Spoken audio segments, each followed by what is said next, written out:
जय हिंद दोस्तों, आप सभी लोगों का हमारे द पढ़ाई करो चैनल में बहुत बहुत स्वागत है। फ्रेंड्स, आज हम प्रैक्टिस सेट नंबर 6 लगाएंगे। 16 जुलाई को पेपर है, तो चलिए हम स्टार्ट करते हैं। तो हमारा फर्स्ट क्वेश्चन है कि निम्नलिखित में से किस राजा के एक अभिलेख से सूचना मिलती है कि शाक्यमुनि बुद्ध का जन्म लुम्बिनी में हुआ था। तो इसका आंसर आपका हो जाएगा ऑप्शन नंबर ए।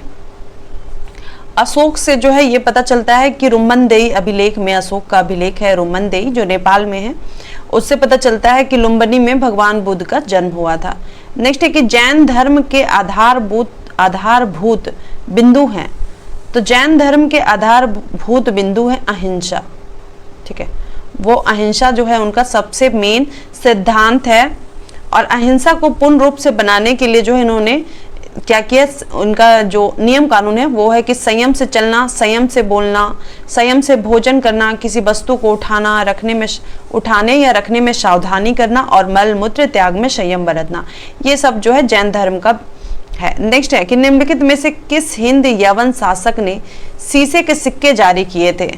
तो शीशे के सिक्के हम तो जनरली जानते हैं कि सातवाहन वंश ने किया था, लेकिन यवन शासक, किस हिंद यवन शासक ने किया था, तो स्ट्रैटो टू। ठीक है, स्ट्रैटो टू है जिसने क्या किया था, तो इसने जो है शीशे के सिक्के सबसे पहले जारी किए थे। इसके पिताजी का नाम था स्ट्रैटो प्रथम। नेक्स्ट है कि निम्न में से कौन सा युग्म सही सुमेलित नहीं है। तो ये आपका हो जाएगा पानीपत का युद्ध 1526 सही है, खानवा का युद्ध हुआ था 1527, घाघरा का युद्ध हुआ था 1529 में, लेकिन चंदेरी का युद्ध आपका 1530 में नहीं हुआ था, बल्कि चंदेरी का युद्ध 1528 में हुआ था। तो ऑप्शन नंबर डी आपका गलत है। पानीपत का युद्ध किसके किसके बीच हुआ था 1526 में, तो बाबर और इब्राहिम के बीच। 1527 में जब खानवा का युद्ध होता है तो राणा सांगर और बाबर के बीच होता है। फिर आपका 1528 में चंदेरी का युद्ध होता है, और वो किसके बीच होता है, तो आपका मेदिनी राय और बाबर के बीच। फिर 1529 में आपका जो है घाघरा का युद्ध होता है, ये किसके बीच होता है, बाबर और महमूद लोदी के बीच। नेक्स्ट है कि ईरान के शाह और मुगल शासकों के बीच झगड़े की क्या जड़ थी, तो वो कांधार थी जड़। ठीक है, ईरान के शाह और मुगल शासकों के बीच कांधार जड़ थी झगड़े की। नेक्स्ट है कि निम्नलिखित में से किसने दिल्ली में खगोलीय वेधशाला, जिसे जंतर मंतर कहते हैं, बनवाई थी। तो जयसिंह द्वितीय ने बनवाई थी आपका जंतर मंतर। और अगर हम बात करें इसका कहाँ कहाँ है, तो ये आपका है जयपुर में, उज्जैन में, मथुरा में और वाराणसी में। ठीक है, 4 जगह है, जयपुर, उज्जैन, मथुरा और वाराणसी में। इसके अलावा दिल्ली में भी है। ठीक है, नेक्स्ट है कि तृतीय आंग्ल मराठा युद्ध संबंधित है। तो तृतीय आंग्ल मराठा युद्ध की शुरुआत ऐसे तो नागपुर से हुई थी। कब हुई थी, तो 1818 ईस्वी में अप्पा साहेब ने की थी।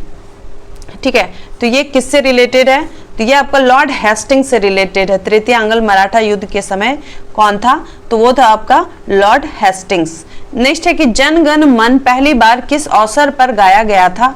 तो कांग्रेस का अधिवेशन था 1911 का, भारतीय राष्ट्रीय कांग्रेस का अधिवेशन 1911 में सबसे पहले जन गण मन गाया गया। उस समय अध्यक्षता किसने की थी उस साल कांग्रेस की, तो अध्यक्ष थे विशन नारायण धर। ठीक है, विशन नारायण धर। और ये कौन सा अधिवेशन था, तो 26वां अधिवेशन था आपका 1911, उसमें जन गण मन गाया गया। और इसको सबसे पहले जो राष्ट्रगान है हमारा, उसको 24 जनवरी 1950 को संविधान सभा द्वारा जो है इसको मान्यता दी गई। और सबसे पहले तत्व बोधनी सभा पत्रिका में 1912 में जो है इसको प्रकाशित किया गया। किस नाम से, तो भारत भाग्य विधाता के नाम से, भारत भाग्य विधाता। नेक्स्ट है कि एक वर्ष में स्वराज का नारा गांधी जी ने कब दिया था। तो गांधी जी ने जो है असहयोग आंदोलन के समय जो है एक वर्ष स्वराज का नारा दिया था। 1 अगस्त 1920 को आपका स्टार्ट होता है असहयोग आंदोलन, और 1920 का कलकत्ता अधिवेशन और दिसंबर में 1920 का नागपुर अधिवेशन। तो नागपुर अधिवेशन में जो दिसंबर 1920 में हुआ था, उसके नागपुर अधिवेशन में ये पारित हो जाता है। तो ये आपका वहीं पे गांधी जी देते हैं, कहते हैं 1 वर्ष में स्वराज। तो ये हो जाएगा असहयोग आंदोलन के समय। नेक्स्ट है कि सच्चिदानंद सिन्हा किसके साथ जुड़े हुए थे। तो सच्चिदानंद सिन्हा जो है आपका भारत छोड़ो आंदोलन के साथ जुड़े हुए थे। और अगर बिहार को अलग, बंगाल से अलग करने में किन्हीं का सबसे बड़ा रोल है, तो वो आपका है सच्चिदानंद सिन्हा का। अब हम देखेंगे नेक्स्ट क्वेश्चन। नेक्स्ट क्वेश्चन है कि किस निम्न में से किस राज्य की सीमा बांग्लादेश से नहीं मिलती है। तो ये आपका मणिपुर हो जाएगा। मणिपुर की सीमा जो है बांग्लादेश से नहीं मिलती है, तो किसी किसी मिलती है, 5 राज्य से मिलती है। असम से मिलती है, मेघालय से, त्रिपुरा, मिजोरम तथा पश्चिम बंगाल से मिलती है, लेकिन मणिपुर से नहीं मिलती है। तो आंसर हो जाएगा आपका ऑप्शन नंबर सी। अब देखेंगे नेक्स्ट क्वेश्चन। तो हमारा नेक्स्ट क्वेश्चन है, इसको मिलाना है, ठीक है, इसको मिलाना है। मरखा घाटी की बात करें तो आपका मरखा घाटी कहाँ हो जाएगा?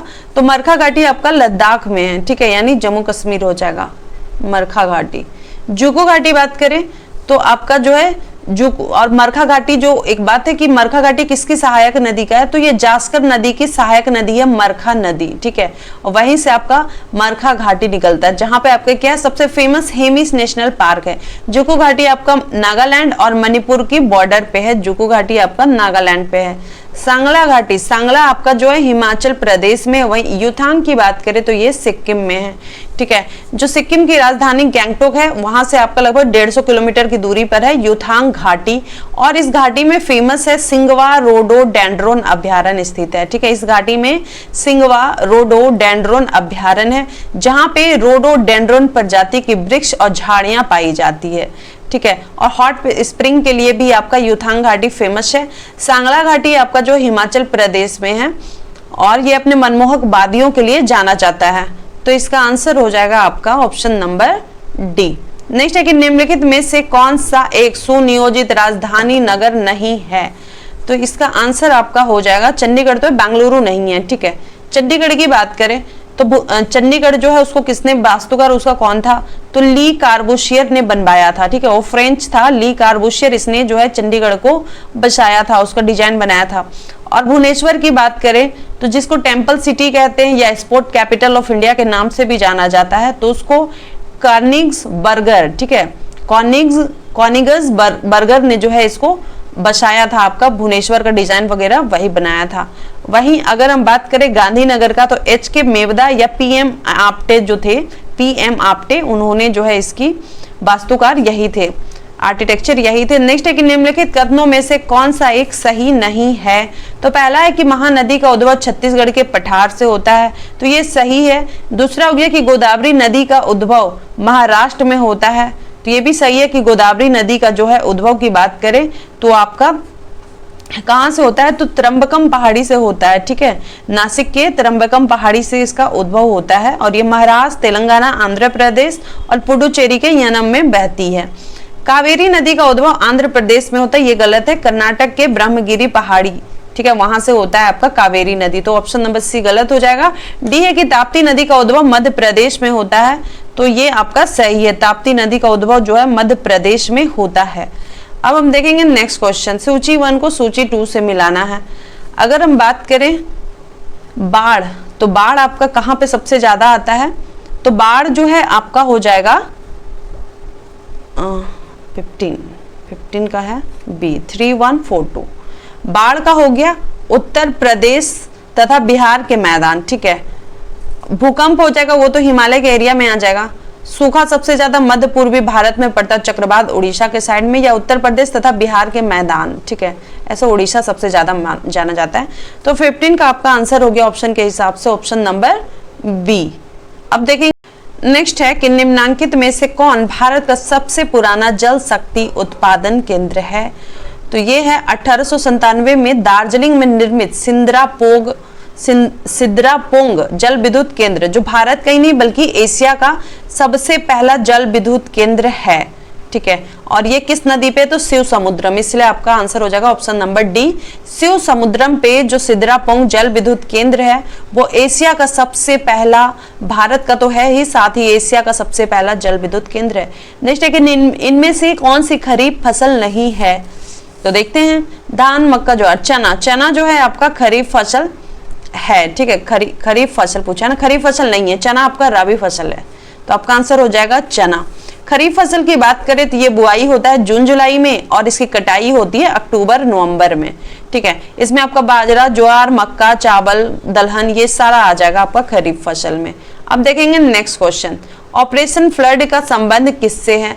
तो दुग्ध उत्पादन एवं वितरण से संबंध है आपका ऑपरेशन फ्लड, जिसको श्वेत क्रांति के नाम से जानते हैं।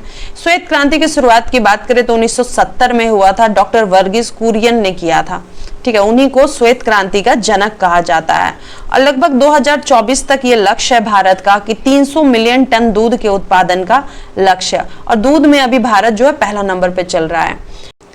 नेक्स्ट है कि भारत के राज्यों में प्रस्तावित आणविक शक्ति केंद्रों से संबंधित निम्नलिखित युग्मों में से कौन सही सुमेलित नहीं है? तो जैतापुर आपका महाराष्ट्र में है, ये सही है। मीठी वर्दी गुजरात में है, तो ये भी सही है। हरिपुर आपका पश्चिम बंगाल में, यहाँ हरियाणा लिखा है तो ये जो है सुमेलित नहीं है। कोबाड्डा जो है आंध्र प्रदेश में, ये भी सही है। जो मीठी वर्दी है गुजरात के भावनगर में लगभग 6000 मेगावाट क्षमता का आणविक केंद्र का प्रोजेक्ट जो है आंध्र प्रदेश के कोबाड्डा में अब उसको जो है ट्रांसफर कर दिया गया है। अब जो है मीठी वर्दी को जो है ट्रांसफर कर दिया गया है, कहाँ? आंध्र प्रदेश के कोबाड्डा में, ठीक है। नेक्स्ट है कि अब सूची 1 को सूची 2 से मिलाना है। केंद्रीय धान अनुसंधान संस्थान, तो धान या चावल के लिए आपका हो जाएगा कटक। नेक्स्ट है कि खेती प्रणाली अनुसंधान निदेशालय, तो ये आपका मेरठ हो गया, एग्रीकल्चर का मेरठ हो जाएगा। उसके बाद फिर आपका है भारतीय मृदा विज्ञान संस्थान, तो मृदा के लिए तो भोपाल, ठीक है। और हो गया सस्य वानिकी का राष्ट्रीय शोध केंद्र, तो ये हो जाएगा आपका झांसी, ठीक है। तो आपका आंसर हो जाएगा 20 का डी। नेक्स्ट है कि पृथ्वी सूर्य से निकटतम दूरी पर होती है कब? तो 3 जनवरी को जो है पृथ्वी सूर्य से निकटतम दूरी पे होती है, जिसे उपसौर कहते हैं, इंग्लिश में कहें तो पेरीहेलियन कहते हैं। और वहीं अगर दूर निकटतम रहेगी, पृथ्वी सूर्य से निकटतम रहेगी तो उसको कहेंगे उपसौर, और जब दूर रहेगी तो उसको कहेंगे अपसौर। जो 21 सितंबर को जो है अपसौर होता है। अब सूची 1 को सूची 2 से हमें मिलाना है। इसका पुराना नाम किसका क्या है, ठीक है। श्याम किसका पुराना नाम था? तो थाईलैंड का नाम आपका जो है श्याम था। फारमोसा जो है ताइवान का पुराना नाम था फारमोसा। मेसोपोटामिया, तो ये इराक का नाम, ठीक है। बर्मा आपका म्यांमार का नाम हो गया। तो उस हिसाब से आपका आंसर हो जाएगा इसका डी। नेक्स्ट है कि किस देश को श्वेत हाथी की भूमि कहा जाता है? तो ये आपका हो जाएगा थाईलैंड को श्वेत हाथी की भूमि कहा जाता है, ठीक है। और यहाँ पे जो पाने वाली दुर्लभतम हाथी की जाति उसको क्या कहा जाता है? उसको कहा जाता है एल्बिनो एलिफेंट, ठीक है। एल्बिनो हाथी जो है उसको कहा जाता है, जो दुर्लभतम है, जो थाईलैंड में ही पाई जाती है। लाओस, म्यांमार में इस प्रजाति की हाथियां मिलती है। नेक्स्ट है कि संसार का सबसे बड़ा द्वीप कौन है? तो संसार का सबसे बड़ा द्वीप आपका जो है ग्रीनलैंड है, ठीक है। ग्रीनलैंड जो है सबसे बड़ा द्वीप है, वो किस देश में? तो डेनमार्क में है। दूसरा नंबर पे आता है न्यू गिनी, ये आपका इंडोनेशिया में है। अब देखते हैं नेक्स्ट, संविधान को 26 जनवरी के दिन लागू करने का निर्णय इसलिए लिया गया क्योंकि उस दिन जो है झंडा फहरा था रावी नदी के तट के किनारे, ठीक है। तो कांग्रेस ने इस तिथि को 1930 में स्वतंत्रता दिवस के रूप में मनाया था, इसलिए जो है 26 जनवरी 1930 को स्वराज दिवस मनाया था रावी नदी के तट के किनारे। तो इसलिए उस दिन जो क्या किया गया, तो इसलिए 26 जनवरी को लागू किया गया। नेक्स्ट है कि भारतीय गणराज्य के संविधान का कौन सा अनुच्छेद व्यक्ति को प्राण एवं दैहिक स्वतंत्रता के संरक्षण से संबंधित है? तो आर्टिकल 21 जो है वो प्राण एवं दैहिक स्वतंत्रता से संबंधित है। अब देखेंगे नेक्स्ट, संसदीय शासन में वास्तविक कार्यपालिका शक्ति किसके पास होती है? तो ये आपका प्रधानमंत्री जो होता है वो वास्तविक कार्यपालिका होता है, उसकी जो वास्तविक कार्यपालिका की शक्ति प्रधानमंत्री में होती है। नेक्स्ट है कि राज्यसभा की निश्चित सदस्य संख्या क्या है? तो राज्यसभा की निश्चित सदस्य संख्या है 250, जिसमें 238 जो है सदस्य राज्य और संघ मतलब राज्य से जो है आपका और संघ से, ये दोनों जगह से चुनकर आते हैं आपका 238 सदस्य, और 12 सदस्य जो होता है राष्ट्रपति नॉमिनेट करता है। और इसके बाद अगर हम बात करें अभी कितना है, तो राज्यसभा में अभी कुल 245 सदस्य है, जिसमें 225 जो है राज्य विधानसभाओं से है और 8 उसमें जो है संघीय क्षेत्रों से एक एक, ठीक है, एक एक मेंबर आपका जो है संघीय क्षेत्र से हो गया। 225 जो हो गए वो आपका राज्य विधान, अलग अलग राज्य विधानसभाओं के सदस्य है। टोटल हो गए 245, ठीक है। और 12 सदस्य जो राष्ट्रपति द्वारा मनोनीत किया जाता है, ठीक है। अब हम देखते हैं नेक्स्ट कि सर्वोच्च न्यायालय के न्यायाधीशों की नियुक्ति की जाती है राष्ट्रपति के द्वारा। तो ये आपका हो जाएगा सर्वोच्च न्यायालय के मुख्य न्यायाधीश के परामर्श के साथ ही जो है सर्वोच्च न्यायालय में जजों की नियुक्ति करता है राष्ट्रपति जो है तब करेंगे जब उनको जो है सुप्रीम कोर्ट का जो चीफ जस्टिस हैं, चीफ जस्टिस CJI, वो परामर्श देंगे तब। नेक्स्ट है कि भारत में किसी राज्य की राज्यपाल बनने वाली पहली महिला कौन थी? तो वो थी आपका सरोजनी नायडू। ठीक है, सरोजनी नायडू जो है पहली महिला है जो भारत में जो है किसी राज्य की राज्यपाल बनी थी। और इनका जो है 15 अगस्त 1947 से 2 मार्च 1949 तक उत्तर प्रदेश का राज्यपाल रही थी। ठीक है, और सरोजनी नायडू का जो जन्म है वो 13 फरवरी को हुआ था, जिस दिन हम लोग मनाते हैं राष्ट्रीय महिला दिवस। तो हो जाएगा आपका सरोजनी नायडू। और ये बिहार की भी राज्यपाल रही थी, पहली महिला राज्यपाल बिहार की भी रही हैं। नेक्स्ट है कि भारत में चलित न्यायालय यानी मोबाइल कोर्ट के सूत्रधार कौन है? तो डॉक्टर APJ अब्दुल कलाम ने स्टार्ट किया था मोबाइल कोर्ट। ठीक है, और इसमें अगर हम बात करें तो इसका शुभारंभ कौन सा जज किए थे? तो KG बालकृष्णन ने किया था। और ये कब किया था? 2007 में हरियाणा से स्टार्ट किया था डॉक्टर जो है APJ अब्दुल कलाम। अब देखेंगे नेक्स्ट, मानव अधिकार संरक्षण अधिनियम में सशस्त्र बल की परिभाषा में निम्नलिखित में से कौन सा शामिल नहीं है? तो राज्य के सशस्त्र बल ये आपका शामिल नहीं है, जबकि नौसेना, थल सेना, वायुसेना आपका शामिल है। नेक्स्ट है कि भारतीय संविधान में संशोधन के लिए विधेयक लाया जा सकता है।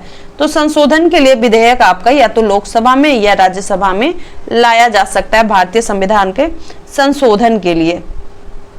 संशोधन कितना में है? तो आर्टिकल 368 में है।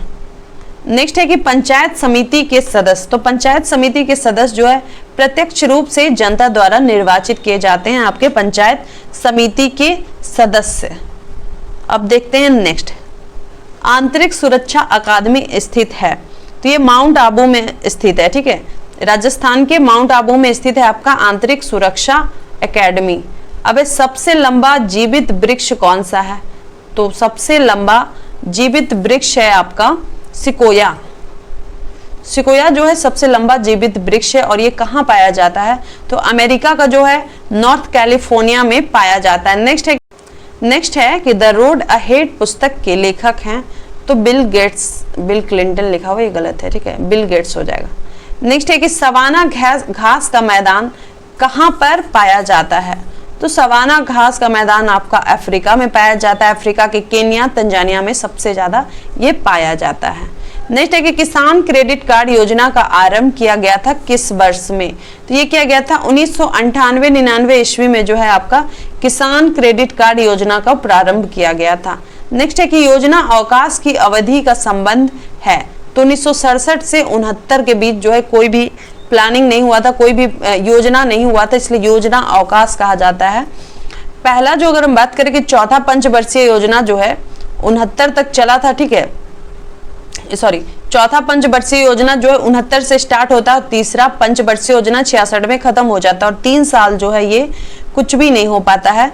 तो पंचवर्षीय योजना यहाँ पे नहीं हो पाता 3 साल, इसलिए इसको भारतीय योजना के इतिहास में योजना अवकाश कहा जाता है। अब आपका है मैथ का फटाफट देखते हैं।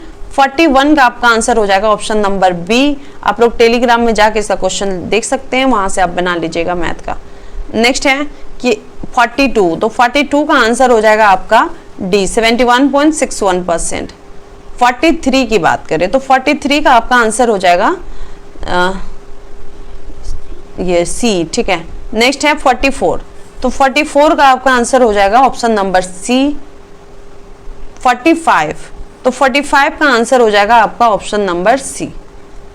अब देखते हैं नेक्स्ट क्वेश्चन कि किस विटामिन की कमी के कारण बाल जो है सफेद हो जाते हैं? तो ये आपका हो जाएगा विटामिन B3। ठीक है, तो iron, vitamin D, folate, vitamin B12, selenium की कमी से और विटामिन बी के कमी से जो भी है बालों का रोम जो होता है वो सफेद हो सकता है। तो बालों को समय से सफेद होने वाले लोगों में जो है बायोटीन के लो लेवल वाले विटामिन 12 का या फॉलिक एसिड की कमी पाई गई। ठीक है, बायोटीन यानी विटामिन B3। नेक्स्ट है कि रात्रि के समय आकाश में कौन सा ग्रह लाल दिखता है? तो वो आपका हो गया मंगल। ठीक है, मंगल को लाल ग्रह कहते हैं और ये आपका जो है रात में आकाश में लाल सितारे के रूप में दिखाई देता है। ये क्यों होता है? तो महीन रेत और आयरन ऑक्साइड से भरी धूल से ये ढकी होती है। ठीक है, मंगल ग्रह जो होती है महीन रेत और आयरन ऑक्साइड से भरी हुई धूल से ढकी होती। मंगल जो है सूर्य से चौथा ग्रह है और बुध के बाद जो है सौर मंडल में दूसरा सबसे छोटा ग्रह है। अब देखेंगे नेक्स्ट क्वेश्चन। तो नेक्स्ट क्वेश्चन है हमारा कि नेक्स्ट कोशिका सिद्धांत का प्रतिपादन किसने किया था? तो स्लाइडेन एंड स्वान ने जो है कोशिका सिद्धांत का प्रतिपादन किया था। ठीक है, इसका अगर हम बात करें 1839 ईस्वी में मैथियस जैकब स्लाइडेन और थियोडोर स्वान द्वारा जो है ये डेवलप किया है कि परमाणु के नाभिक की खोज किसने की थी? तो ये रदरफोर्ड ने की थी परमाणु के नाभिक की खोज। ठीक है, 1911 में। नेक्स्ट है कि पृथ्वी का पलायन वेग कितना है?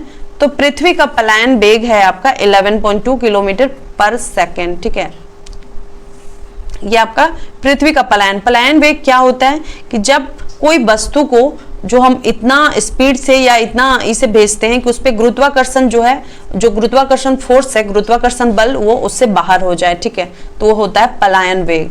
किसी पृथ्वी, अगर वो पृथ्वी मतलब जैसे कोई भी वस्तु ऊपर फेंकती है तो वो नीचे आती है, लेकिन अगर 11.2 किलोमीटर पर सेकंड के से फेंकेंगे इतने स्पीड से, तो इतने स्पीड से भेजने के बाद जो फेंकने के बाद आपका जो है ये वापस नहीं आएगी, तो ये हो जाता पलायन वेग। नेक्स्ट है कि पृष्ठ तनाव की बीमा क्या है? तो ये आपका है ML0T-2। ठीक है, नेक्स्ट है कि तंबाकू में नशीला पदार्थ होता है। तो तंबाकू में निकोटीन पाया जाता है और यही जो है नशीला पदार्थ है। नेक्स्ट है कि आधुनिक वर्गीकरण का पिता किसे कहा जाता है? तो आधुनिक वर्गीकरण का पिता जो है आपको कहा जाता है कैरोलस लीनियस को। ठीक है, आधुनिक वर्गीकरण का पिता कहा जाता है। इन्होंने क्या किया था? बाइनोमियल थ्योरी यानी कि द्विनाम पद्धति ये दिया था। ठीक है, नेक्स्ट है कि धूप चश्मा के लेंस में किस कांच का प्रयोग होता है? तो आंसर हो जाएगा क्रुक्स कांच का। क्रुक्स कांच का जो है आपका यूज होता है किसमें? तो आपका धूप के चश्मा में। इसमें क्या होता है? क्रुक्स कांच में जो है आपका सेरियम ऑक्साइड से ये बना होता है। जो क्रुक्स कांच होता है वो सेरियम ऑक्साइड से बना हुआ होता है और इसका उपयोग धूप के चश्मे के लिए करते हैं। और अल्ट्रावायलेट रेज को जो है ना ये एब्जॉर्ब कर लेता है। सूर्य से जो अल्ट्रावायलेट रेज आती है तो उसको जो है अवशोषित कर लेता है। इस तरीके से हमारे आंख को जो है वो बचाता है। नेक्स्ट है कि हेपेरिन का निर्माण किसके का मतलब डैश द्वारा होता है? तो हेपेरिन का निर्माण आपका जो है रक्त कोशिका के द्वारा होता है। नेक्स्ट है कि चुंबकीय क्षेत्र मापा जाता है। तो चुंबकीय क्षेत्र आपका मापा जाता है किसके द्वारा? तो फ्लक्सोमीटर। फ्लक्सोमीटर के द्वारा जो है आपका चुंबकीय क्षेत्र मापा जाता है। नेक्स्ट है कि किस पोषक तत्व का सर्वप्रथम मुंह में पाचन होता है? तो ये आपका हो जाएगा कार्बोहाइड्रेट का जो है सबसे पहले पाचन होता है मुंह में। ठीक है, और ये मुख गुहा से ही शुरू हो जाती है कार्बोहाइड्रेट का पाचन। अब हम देखते हैं नेक्स्ट, प्रथम नाभिकीय रिएक्टर किसके निर्देशन में बनाया गया था? तो ये हो जाएगा एनरिको फर्मी के निर्देशन में जो है प्रथम न्यूक्लियर रिएक्टर बनाया गया था शिकागो में। पाइल 1 के नाम से बनाया गया था। अब देखेंगे नेक्स्ट, भारत के पृथ्वी प्रक्षेपास्त्र की तुलना रूस के किस प्रक्षेपास्त्र से की जाती है? तो ये है स्कड। ठीक है, भारत का जो पृथ्वी है, पृथ्वी बैलिस्टिक मिसाइल, तो उसका जो तुलना किससे किया जाता है? तो स्कड से, वो रूस की है। नेक्स्ट है प्याज क्या है? तो प्याज आपका जो है बल्ब। ठीक है, बल्ब बोलते क्यों? क्योंकि प्याज का जो मांसल पत्ता होता है इसका खाने योग्य भाग होता है, जो प्याज में एक बल्ब है। ठीक है, प्याज क्या है? तो बल्ब है। फर्स्ट क्वेश्चन है।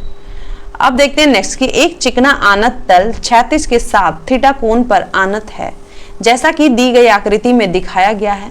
एक पिंड विरामा अवस्था से प्रारंभ कर आनत पृष्ठ पर से नीचे की ओर फिसलता है। अर्ध अस्तल तक पिंड को पहुंचने में लगा समय क्या है? तो इसको निकाला जाएगा और इसका आंसर हो जाएगा सी, 1/sin(θ√2h/g। अब है कि निम्नलिखित पदार्थों को उनके पहली बार प्रयोगशाला में संश्लेषण के काल क्रमानुसार व्यवस्थित करें। तो ये आपका हो जाएगा 4, 2, 3, 1, यानी पहले केवलार, फिर आपका फुलेरिन, ग्राफिन, फिर ब्लैक गोल्ड। ठीक है, अब जरा देखते केवलार क्या है। तो केवलार एक जो है गर्मी प्रतिरोधी, ठीक है, हॉट रेजिस्टेंट और मजबूत सिंथेटिक फाइबर है। इससे क्या बनाया जाता है? तो केवलर से आपका बुलेट प्रूफ वस्त्र बनाए जाते हैं, हेलमेट बनाए जाते हैं, दास्ताना, ये सब आपका किससे बनता है, तो केबलर से बनता है। फुलेरिन की बात करें तो फुलेरिन आपका कार्बन का एक अपरूप हो गया, ठीक है। और वहीं अगर ग्राफीन की बात करें तो ग्राफीन भी कार्बन का एक अपरूप है, लेकिन इसका एक चीज ये है कि स्टील से ये 100 गुना मजबूत होता है आपका ग्राफीन, ठीक है। और अगर हम बात करें ब्लैक गोल्ड की तो ये आपका प्रकाश और कार्बन डाइऑक्साइड दोनों को एब्जॉर्ब करने की क्षमता रखता है ब्लैक गोल्ड। तो आपका हो गया केबला 4231, ये ऑप्शन नंबर बी। नेक्स्ट है, आप सूची 1 को सूची 2 से मिलाना है कि किसमें क्या है। तो लैक्टिक एसिड ये आपका दूध में, ठीक है। एसिटिक एसिड की बात करें तो ये सिरका हो जाएगा। साइट्रिक एसिड की बात करें तो नींबू, वहीं ब्यूटारिक एसिड की बात करें तो दुर्गंध युक्त मक्खन। तो आपका आंसर हो जाएगा 63 का डी।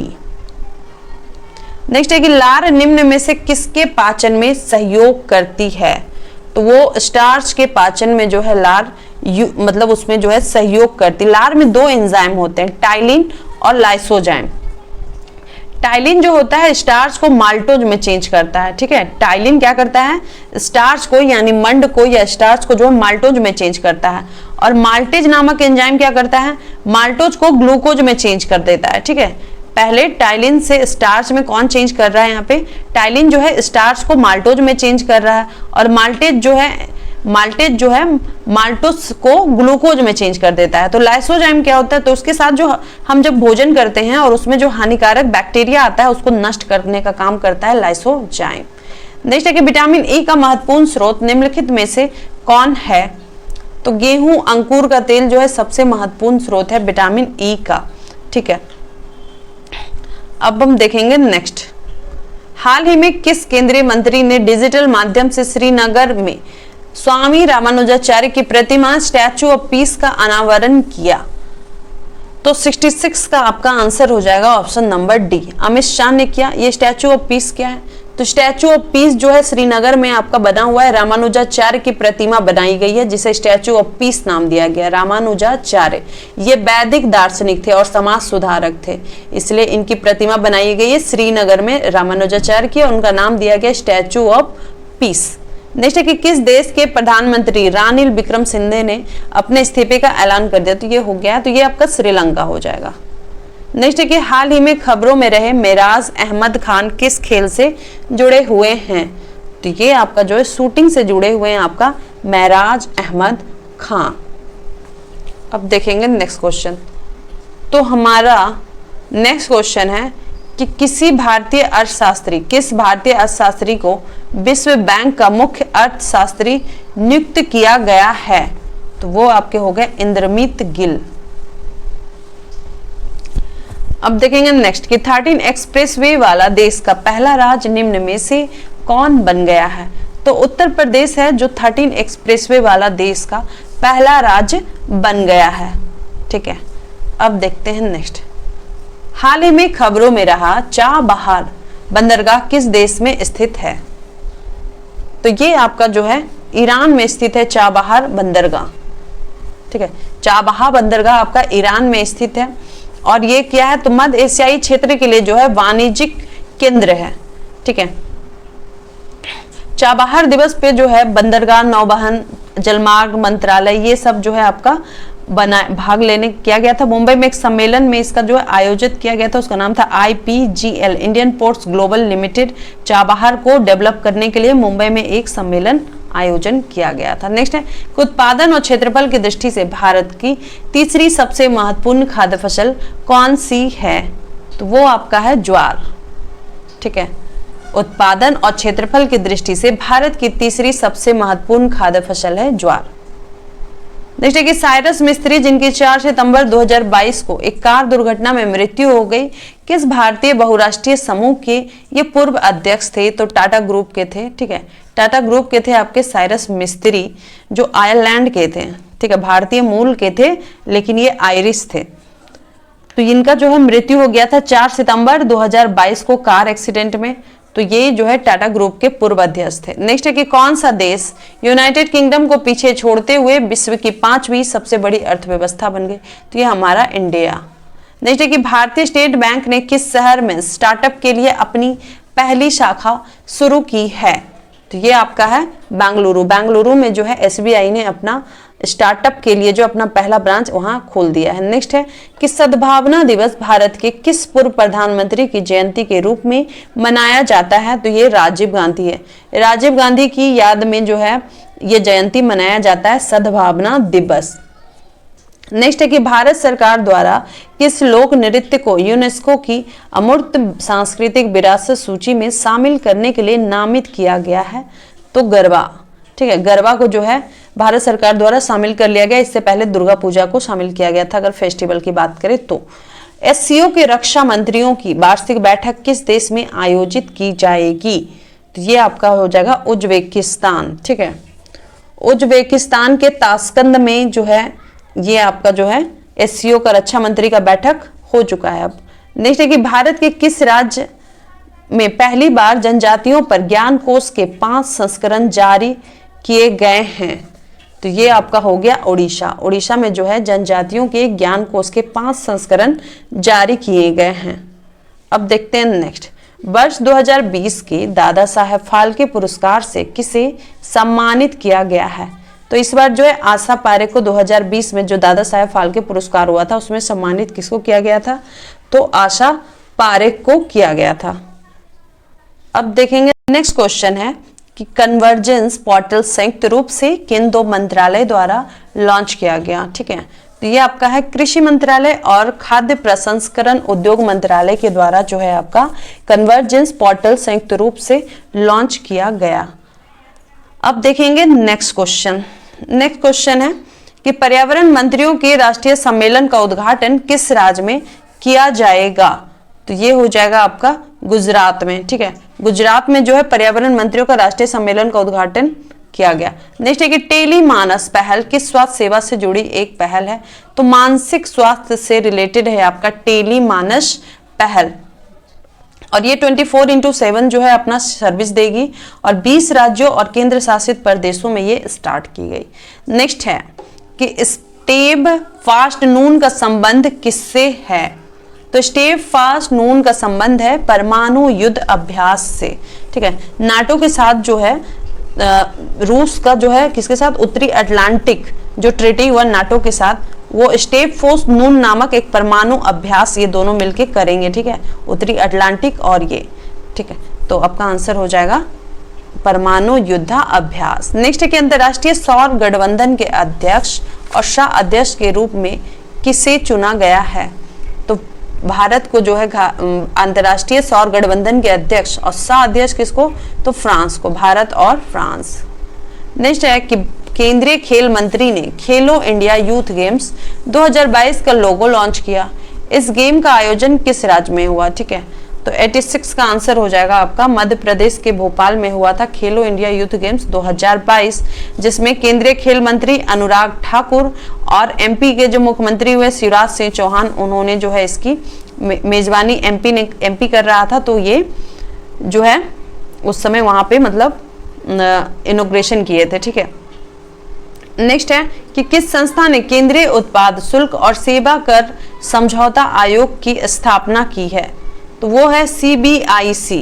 ठीक है, केंद्रीय अप्रत्यक्ष कर और सीमा शुल्क बोर्ड CBIC द्वारा जो है केंद्रीय उत्पाद शुल्क और सेवा कर समझौता आयोग की स्थापना की गई। नेक्स्ट है कि निम्न में ये कौन अपने 100वें टेस्ट में दोहरा शतक लगाने वाले विश्व के दूसरे बल्लेबाज बन गए हैं? तो ऑस्ट्रेलिया के स्टार ओपनर हैं डेविड वार्नर। ठीक है, डेविड वार्नर जो हैं 100वें टेस्ट में दोहरा शतक लगाने वाले ये दूसरे बल्लेबाज बन गए हैं। अब देखते हैं नेक्स्ट, पहले कौन थे? तो पहले रिकी पॉन्टिंग थे। नेक्स्ट है कि किस देश ने हाल ही में भारत की स्वतंत्रता की 75वीं वर्षगांठ के सम्मान में एक विशेष डाक टिकट जारी किया है? तो ये आपका हो जाएगा सर्बिया। ठीक है, सर्बिया जो है अपना भारत का स्वतंत्रता का 75वीं वर्षगांठ में जो है वो क्या किया था, सर्बिया ने एक डाक टिकट जारी किया था। नेक्स्ट है कि नितिन मनमोहन का निधन हो गया, वह किस क्षेत्र से प्रसिद्ध व्यक्ति थे? तो वो आपका फिल्म इंडस्ट्री से रिलेटेड थे आपके नितिन मनमोहन, वो फिल्म मेकर थे। ठीक है, उनका मुंबई में निधन हो गया, वो 62 वर्ष के थे। नेक्स्ट है कि national mobile monitoring system NMS किस केंद्रीय मंत्रालय की एक पहल है? ठीक है, तो ये आपका है ग्रामीण विकास मंत्रालय की पहल है नेशनल मोबाइल मॉनिटरिंग सिस्टम, जो 2021 में जो है लॉन्च किया गया इस ऐप को। ठीक है, अब देखते हैं नेक्स्ट। तो हमारा नेक्स्ट क्वेश्चन है कि बिहार के किस जिले की नेपाल के साथ सबसे लंबी सीमा है? तो सबसे लंबी सीमा आपका जो है पश्चिमी चंपारण के साथ है। आपका बिहार का सबसे लंबी सीमा किसके साथ है? तो पश्चिमी चंपारण नेपाल के साथ। नेक्स्ट है कि कांवर झील किस जिले में स्थित है? ठीक है, 7 जिला जो है उसको टच करती है नेपाल को बिहार का।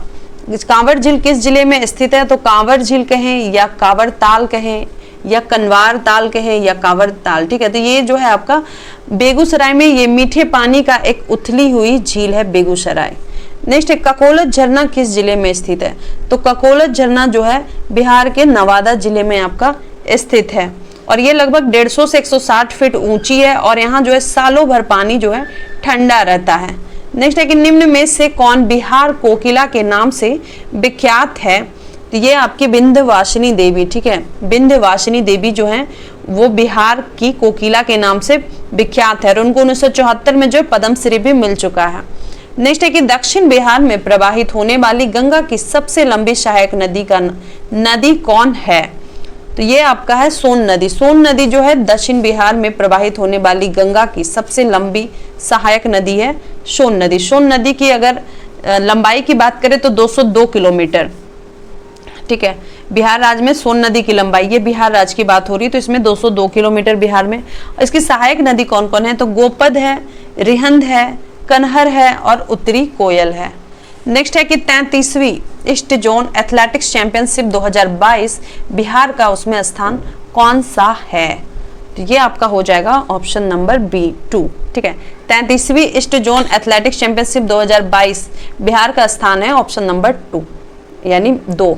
नेक्स्ट है कि बिहार राज्य के हर जिला मुख्यालय स्तर पर किस आवासीय विद्यालय की तर्ज पर स्कूल खोले जाएंगे? तो ये आपका सिमुलतला आवासीय विश्वविद्यालय। ठीक है, सिमुलतला आवासीय विश्वविद्यालय जो है वहां पर आपका खोला जाएगा। क्या? तो बिहार राज्य का हर जिला मुख्यालय स्तर पर जो है सिमुलतला आवासीय विश्वविद्यालय की तर्ज पर स्कूल जो है खोले जाएंगे। ठीक है, तो ये आंसर हो गया।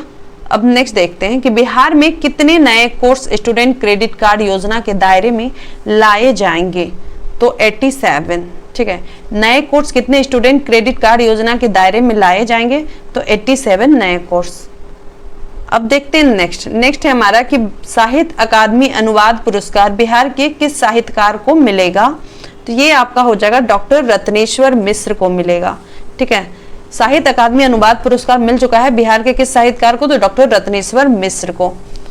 तो होप सो गाइज आपको मेरा वीडियो अच्छा लगा हो और इसके साथ ही मैं प्रीवियस ईयर का लाऊंगी। ठीक है, प्रीवियस ईयर का पेपर देखना बहुत जरूरी होता है किसी भी एग्जाम के लिए, उसके डिटेल के साथ एक्सप्लेनेशन के साथ रहेगा और प्रीवियस ईयर का पेपर देंगे, साथ ही करंट अफेयर्स आपको मिलेगा। ठीक है, जिससे आपको बहुत ज़्यादा बेनिफिट होने वाला है और उससे बहुत लोगों को, खुद मुझे भी बहुत बेनिफिट मिला हुआ है, तो वो आप लोग उसको एक बार कीजिएगा। 7 डे का चैलेंज रहेगा, 7 to 8 डेज, और इसमें जो है हम कंप्लीटली करेंगे, अच्छे से करेंगे। तो होप सो गाइज आपको मेरा वीडियो अच्छा लगा हो। जय हिंद।